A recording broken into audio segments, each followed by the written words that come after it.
నుంచి మనం చెప్పారు. కానీ కొన్ని వేల సంవత్సరాలు శివుడు విష్ణువు ప్రసక్తి వచ్చినా అంటే మానవ జన్మ వచ్చిన తర్వాత ప్రతి మానవాళికి ధర్మ అర్థ కామ మోక్షం, ధర్మ అర్థ కామ మోక్షం.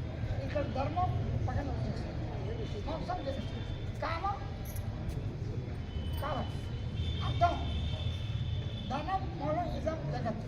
కానీ అది కాదు సంతానం ధనం, సంతాన ధనం ఇదే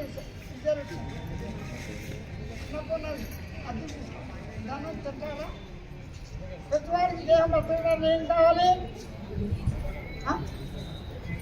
మీకే అన్నపూర్ణాది ఫస్ట్ అని ఎవరు చెప్పారు? దేవుడు చెప్పారా? అమ్మ నన్ను చెప్పారా? ఆకలి ఏడుస్తుంది. మీ అమ్మగారు మీకు నేర్పిందా? చూస్తే అందరం ఏడుస్తావా? ఏడుపు సహజంగా వస్తున్నారా? ఆకలి తల్లి చేస్తుంది. మీకు తెలియదా? పిల్లలు ఏడగొట్టుకుంటే ఏడుస్తాం. కాబట్టి ఆకలి మీకు సహజంగా ఎవరైనా చెప్పాలా? ఆకలి వస్తే అన్నం ఏదో తింటాం. అది తింటాం. మీకు అనుభవం ఉందా? రైతు చెప్పాలా?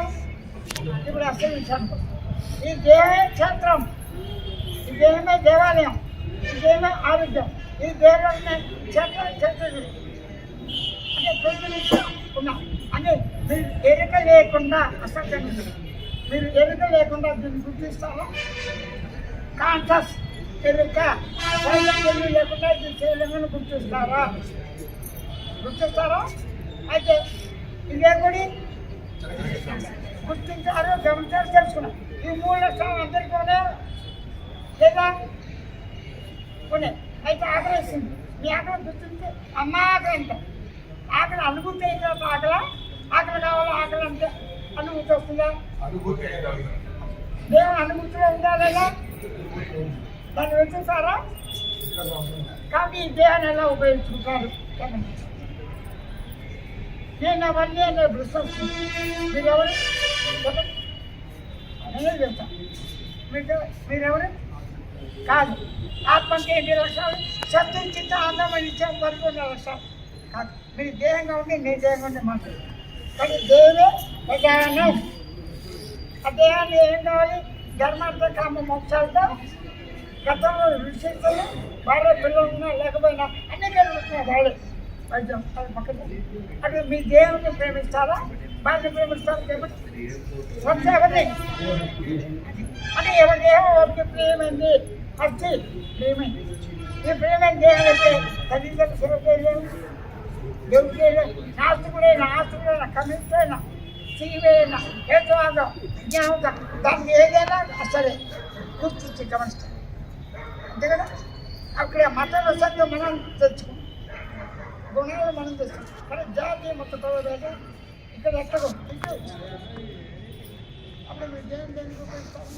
నిద్రలేగానే ఉంటారు చెప్పండి. ఏదో ఒకటి నిద్రలేగానే ఏమనుకుంటారు? చెప్పండి.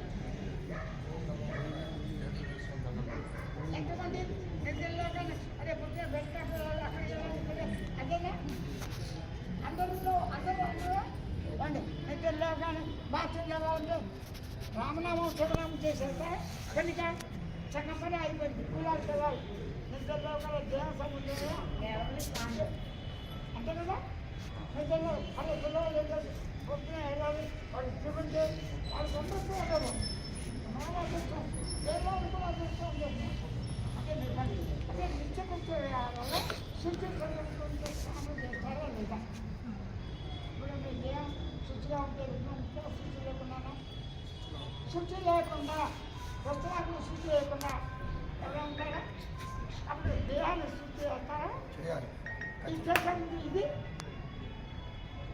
అంటే నిత్య నైమిత్తిక దైనిక కర్మలు అంటే నిత్య